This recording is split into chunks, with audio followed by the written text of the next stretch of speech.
Work பண்ணணும் sir, ஏதாவது நீங்கள் ஏதாவது இப்போ சேலஞ்சு ஃபேஸ் பண்ணி ஓவர் கம் பண்ண முடியாமல் இருக்கீங்க, கண்டிப்பாக ஆல்மோஸ்ட் இன்டர்னல் ஜாப்பில் போக ஆரம்பிச்சாச்சு எக்ஸப்ட் யூ.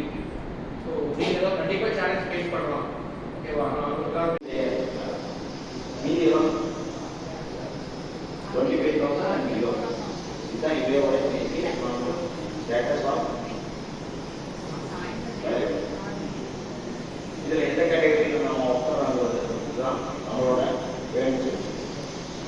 இப்போ இதே மாதிரி தான் ஒரு index system vertical axis with for rotating wing, and also we are planning to based on the IoT using the parameters such as voltage, current and temperature.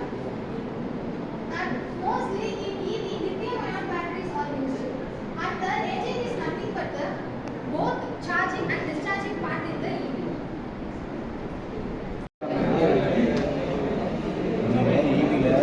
AC வந்து நீங்கள் டிசியாக கன்வெர்ட் பண்ணுங்க. டிசியாக convert பண்ணி அடுத்த ஸ்டெப் என்ன பண்ணுறீங்க?